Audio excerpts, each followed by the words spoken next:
సంగారెడ్డి జిల్లా పటంచెరు నియోజకవర్గం అమీన్పూర్ మండలంలోని కిష్టారెడ్డిపేట గ్రామ నివాసురాలైన రాజరాజేశ్వరి గత 2 నెలలుగా బీరంగూడలోని భ్రమరాంబిక కాలనీలో కిరాణా షాప్ పెట్టుకుని జీవిస్తున్నారు. ఆమె షాపుకు అప్పుడప్పుడు కిరాణా సామాను తీసుకోవడానికి వస్తున్న రమణమ్మ మరియు ఆమె భర్త ఇద్దరు కలిసి జూలై 7, 2024 నాడు వారికి డబ్బు అవసరం ఉందని, వారి వద్ద వారి యొక్క కూతురు వివాహం ఉందని కొంత డబ్బు కావాలని అడిగారు. అందుకు షూరిటీగా వారికి గోల్కొండ కేబుల్ లైన్ తవ్వకాలలో దొరికిన ఒక బంగారం బిస్కెట్ను ఉంచుకొని 8 లక్షల రూపాయలు ఇవ్వవలసిందిగా అడిగారు. ఫిర్యాదుదారు తన వద్ద అంత డబ్బు లేదని 4 లక్షల రూపాయలు ఇచ్చి ఆ బంగారు బిస్కెట్ను తన వద్ద పెట్టుకున్నారు. సుమారు 5 రోజులు గడిచిన తర్వాత ఫిర్యాదుదారురాలు పెళ్లి అయిపోయిందా అని తెలుసుకున్నటకు రమణమ్మకు ఫోన్ చేయగా ఆమె ఫోను స్విచ్ ఆఫ్ వచ్చింది. అనుమానం వచ్చి బంగారు బిస్కెట్ను బంగారం షాప్లో చెక్ చేయించగా అది నకిలీ బంగారం అని తెలిసింది. రమణమ్మ మరియు ఆమె భర్త నిజమైన బంగారం అని నమ్మించి ఫిర్యాదుదారు వద్ద 4 లక్షల రూపాయలు కాజేసి ఫిర్యాదురాలకు మోసం చేశారని రాజరాజేశ్వరి ఫిర్యాదుపై Ameenpur SI K Someshwari case నమోదు చేసుకుని దర్యాప్తు చేస్తున్నారు.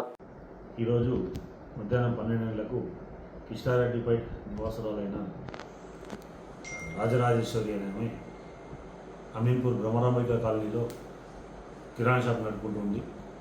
ఆమెకు ఒక 2 వ్యక్తులు, ఒక మగ ఆడ వ్యక్తులు భార్యాభర్తలుగా ఒక 2 నెలల క్రితం పరిచయం చేసుకొని వాళ్ళు ఆంధ్ర నుంచి వచ్చిన పని చేసుకోవడానికి వచ్చినామని చెప్తూ ఆమెతో పరిచయం పెంచుకొని వాళ్లకు గోల్కొండలో పనిచేస్తుంటే నాలా పనులు చేస్తుంటే బంగారం దొరికిందని చెప్పేసి వాళ్ళకి డబ్బులు పెళ్లి కోసం, వాళ్ళ కూతురు పెళ్లి కోసం డబ్బులు అర్జెంటుగా అవసరం ఉన్నాయని చెప్పేసి ఆ బంగారం పెట్టి డబ్బులు 4 లక్షల రూపాయలు అప్పుగా తీసుకోవడం వెళ్ళడం జరిగింది.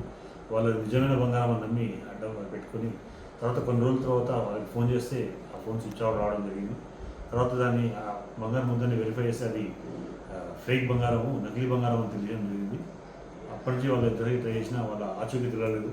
వాళ్ళిద్దరు కూడా వాళ్ళ ఆచూకీ తెలియకుండా జాగ్రత్త పడుతూ వాళ్ళు ఎక్కడ ఉంటారో అనే విషయం కూడా తెలియకుండా జాగ్రత్త పడి వీళ్ళని మోసం చేయడం జరిగింది.